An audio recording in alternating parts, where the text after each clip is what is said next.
नमस्कार मित्रों, आज हम लोग इस वीडियो के माध्यम से लिपि का अध्ययन करेंगे। तो चलिए बिना विलंब के शुरू करते हैं लिपि का अध्ययन। पंडित कामता प्रसाद गुरु के अनुसार लिखित भाषा में मूल ध्वनियों के जो चिन्ह मान लिए गए हैं वह भी वर्ण कहलाते हैं, पर जिस रूप में वह लिखे जाते हैं उसे लिपि कहते हैं। लिपि विकास की मुख्यतः निम्न अवस्थाएं मानी जाती हैं।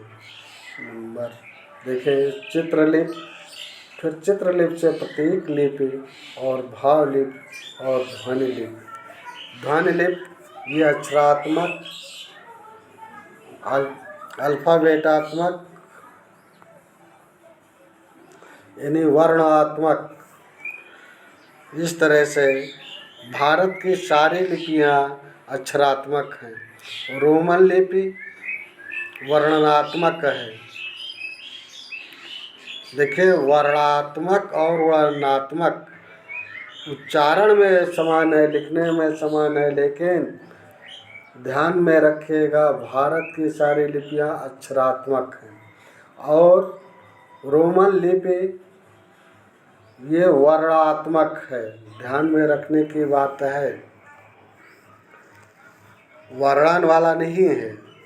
भारत में प्राचीन समय तो इसलिए कह सकते हैं कि ध्वनि लिपि ये अक्षरात्मक या वर्णात्मक है।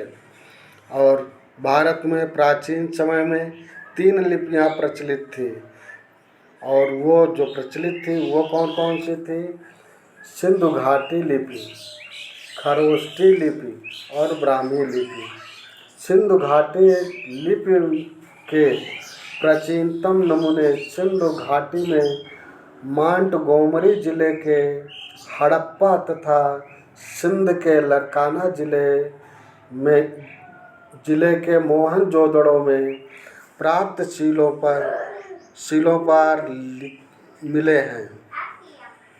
तो ये पूछा जा सकता है कि कहाँ मिले हैं, तो इन्हें मांटगोमरी जिले के, सिंधु घाटी के मांटगोमरी जिले के हड़प्पा तथा सिंध के लरकाना जिले के मोहनजोदड़ो में प्राप्त शिलों पर लिखे गए हैं। शिलों पर देखिए, आगे जो हैं, डिरिंजर महोदय ने सिंधु घाटी लिपि को ट्रांजिशनल स्क्रिप्ट यानी भाव ध्वनि मूलक लिपि कहा है।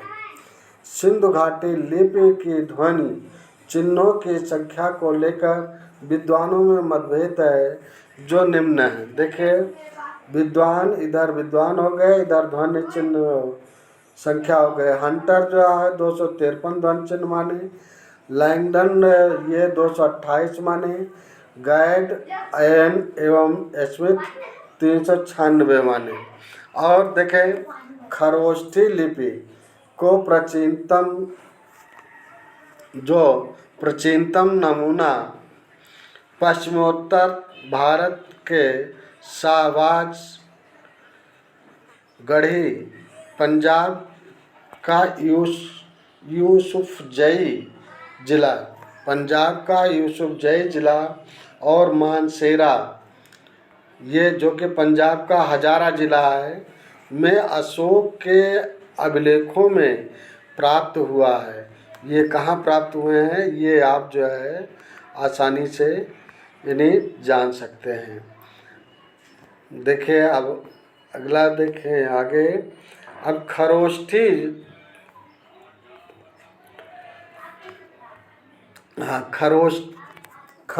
लिपि के नामकरण। खरोष्ठी लिपि के नामकरण के संबंध में विद्वानों का अभिमत जो है वो इस प्रकार से है।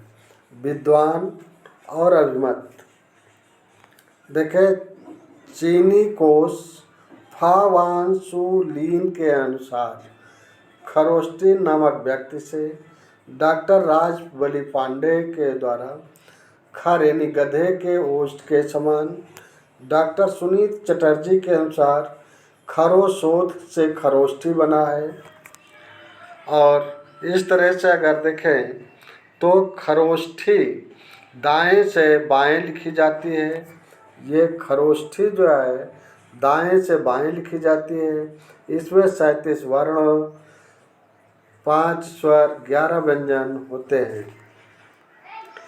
तथा इसमें संयुक्त अक्षरों का सर्वथा अभाव होता है। अब देखिए ब्राह्मी लिपि, ये खरोष्ठी लिपि से संबंधित था। अब ब्राह्मी लिपि से संबंधित जाने। ब्राह्मी लिपि के प्राचीनतम नमूने बस्ती जिले में प्राप्त पिपराला के स्तूप में अजमेर, देखें अजमेर के स्तूप में तथा ब्राह्मी लिपि के प्राचीनतम नमूने बस्ती जिले में प्राप्त पिपराला के स्तूप में तथा अजमेर जिले के बड़ली गांव के शिलालेख में मिले हैं।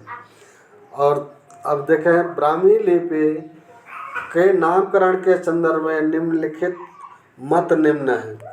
ब्रह्मा द्वारा निर्मित लिपि ब्राह्मी कहलाई। ब्रह्मा वेद या ज्ञान की रक्षार्थ लिपि ब्राह्मी कहलाई। और ब्रह्म के रक्षार्थ यानी वेद और ज्ञान। और फिर ब्राह्मणों द्वारा निर्मित या प्रयुक्त लिपि ब्राह्मी कहलाई। चीनी विश्वकोश फास्वांशुलिन 668 ईस्वी के अनुसार ब्रह्म नामक आचार्य के आधार पर ब्राह्मी कहलाई। और ब्राह्मी लिपि की उत्पत्ति को लेकर मुख्यतः 2 मत प्रचलित हैं। एक तो यह भारतीय लिपि है और दूसरा यह विदेशी लिपि है। कुछ लोग कहते हैं ये भारतीय लिपि है तो कुछ लोग कहते हैं विदेशी लिपि है। और ब्राह्मी लिपि की उत्पत्ति भारत में हुई है। देखिए एक मत ये भी है कि ब्राह्मी लिपि के इसके उत्पत्ति भारत में ही मानी जाती है। ब्राह्मी लिपि की उत्पत्ति भारत में हुई है। इस वर्ग में भी अनेक मत प्रचलित हैं जो निम्न हैं। इधर विद्वान और इधर अभिमत। देखिए एडवर्ड थॉमस का अभिमत है मूल आविष्कारक द्रविड़ थे। और जगत मोहन वर्मा का अभिमत है वैदिक चित्रलिपि से व्युत्पन्न है। और श्री आर श्याम शास्त्री के द्वारा सांकेतिक चिन्हों से व्युत्पन्न है। डॉक्टर राजवली पांडे द्वारा अभिमत है, इनका अभिमत है कि सिंधु घाटी लिपि से विकसित है। डाउजन कनिंघम लसन आर्यो, इनका अभिमत है, इन विद्वानों का अभिमत है कि आर्यों की पुरानी चित्रलिपि से विकसित हुई है। और डॉक्टर भोलानाथ तिवारी का जो अभिमत है, इनका अभिमत है कि हड़प्पा के मोहनजोदड़ो की लिपि से विकसित हुई है। और देखिए ब्राह्मी लिपि की उत्पत्ति विदेश में हुई। इस वर्ग में भी अनेक अभिमत हैं जो निम्न हैं। आइए इसको भी देखते हैं कि इसमें किन विद्वानों के क्या अभिमत हैं। देखिए जो विद्वान ऐसे हैं कि ये मानते हैं कि ब्राह्मी लिपि के ये विदेशी लिपि है। तो डॉक्टर अभी तक जो हम देखे वो विद्वान ऐसे थे जो ये मानते हैं कि ब्राह्मी लिपि भारतीय लिपि है। और देखिए डॉक्टर अल्फ्रेड मूलर, जेम्स प्रिमसेट सेनार्ट, इन विद्वानों का अभिमत है कि यूनानी या फोनसे से उत्पन्न हुआ है। डॉक्टर मूलर, डॉक्टर डेविड डिरिंजर ये उत्तरी सामी से उत्पन्न मानते हैं। और टेलर, डीके और कैनन, इनका अभिमत है कि दक्षिण सामी से उत्पन्न है।